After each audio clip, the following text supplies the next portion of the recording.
بسم اللہ الرحمن الرحیم۔ ناظرین، یہ کتاب ہے معارف القرآن جلد 2، پیج 510، سورۃ النساء نمبر 4 اور آیت نمبر 91، ایپیسوڈ نمبر 65 اور پیج ہے 486۔ ناظرین، یہ کتاب جس کا ٹائٹل ہے معارف القرآن جلد نمبر 2، سورۃ آل عمران سے لے کر سورۃ النساء تک، پارہ نمبر 3 کا رکوع نمبر 9 سے لے کر پارہ نمبر 6 کا رکوع نمبر ہے 4۔ رائٹر اس کتاب کے حضرت مولانا مفتی محمد شفیع صاحب عثمانی رحمۃ اللہ علیہ، مفتی اعظم پاکستان۔ نحمده ونصلي على رسوله الكريم، بسم الله الرحمن الرحيم۔ قال النبي صلی اللہ علیہ وسلم: خیرکم من تعلم القرآن وعلمہ۔ بہترین لوگ وہ ہیں جو خود بھی قرآن پڑھیں، دوسروں کو پڑھائیں، سکھائیں، لکھائیں۔ وقت آنے دے دکھا دیں گے تجھے اے آسماں، ہم ابھی سے کیوں بتائیں کیا ہمارے دل میں ہے۔ نہیں تیرا نشیمن کسر سلطانی کے گنبد پر، تو شاہی ہے بسیرا کر پہاڑوں کی چٹانوں پر۔ ساحل کے سکوں سے کسے انکار ہے، لیکن طوفان سے لڑنے میں مزہ اور ہی کچھ ہے۔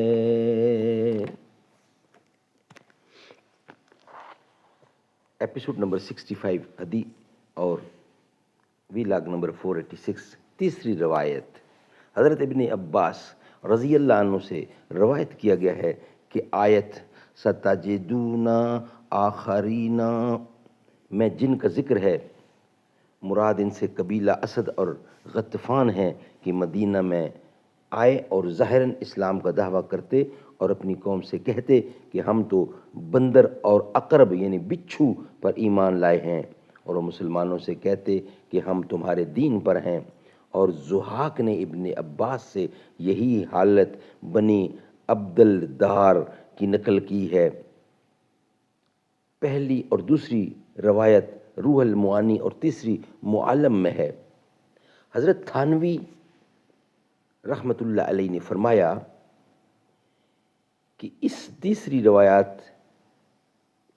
روایت والوں کی حالت مثل پہلی روایت والوں کی ہوئی کہ دلیل سے ان کا پہلے ہی سے مسلمان نہ ہونا ثابت ہو گیا، اسی لیے ان کا حکم مثل عام کفار کے ہے، یعنی مسالت کی حالت میں ان سے قتال نہ کیا جائے اور مسالت نہ ہونے کی صورت میں قتال کیا جائے۔ چنانچہ پہلی روایت والوں کے باب میں دوسری آیت یعنی فَإِن تَوَلَّوْا فَخُذُوهُمْ وَاقْتُلُوهُمْ میں گرفتار کرنے اور قتل کا حکم، اور تیسری آیت إِلَّا الَّذِينَ يَصِلُونَ میں مسالت میں ان کا استثناء موجود ہے، جن کی مسالت کا ذکر دوسری روایت میں ہے، اور تاکید استثناء کے لیے پھر فَإِنِ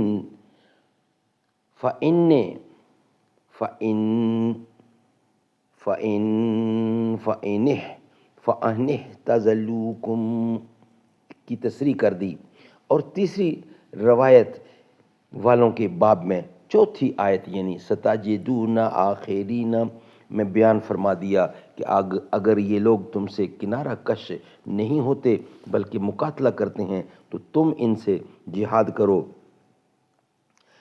اس سے یہ مفہوم ہوتا ہے کہ اگر وہ صلح کریں تو ان سے قتال نہ کیا جائے۔ بیان القرآن۔ خلاصہ یہ کہ یہاں 3 فرقوں کا ذکر فرمایا گیا ہے جو ہجرت کو شرط اسلام کے زمانے میں باوجود قدرت کے ہجرت نہ کریں یا کرنے کے بعد دارالسلام سے نکل کر دارالحرب میں چلے جائیں، مسلمانوں سے جنگ نہ کرنے کا معاہدہ خود کر لیں یا ایسا معاہدہ کرنے والوں سے معاہدہ کر لیں جو دفع الوقتی کی غرض سے صلح کر لیں، اور جب مسلمانوں کے خلاف جنگ کی دعوت دی جائے تو اس میں شریک ہو جائیں اور اپنے عہد پر قائم نہ رہیں۔ پہلے فریق کا حکم عام کفار کی مانند ہے، دوسرا فریق قتل اور پکڑ دھکڑ سے مستثنی ہے، تیسرا فریق اسی سزا کا مستحق ہے جس کا پہلا فریق تھا۔ ان آیتوں کے کل 2 حکم مذکور ہیں، یعنی عدم صلح کے وقت قتال اور مصالحت کے وقت قتال نہ کرنا۔ ناظرین، یہ ویلاگ ہمارا یہاں ہی مکمل ہوتا ہے، نیکسٹ ویلاگ کے ساتھ حاضر ہوں گے انشاءاللہ، جس کا ہیڈنگ ہوگا ہجرت کی مختلف صورتیں اور احکام، وہ ہم آپ کے سامنے رکھیں گے نیکسٹ ویلاگ کی صورت میں۔ یہ ویلاگ ہمارا یہاں ہی مکمل ہوتا ہے۔ دلوں سے غم مٹاتا ہے محمد نام ایسا ہے، نگر اجڑے بساتا ہے محمد نام ایسا ہے، کوئی یعقوب سے پوچھے کہ یوسف مل گئے کیسے، یہ بچھڑوں کو ملاتا ہے محمد نام ایسا ہے،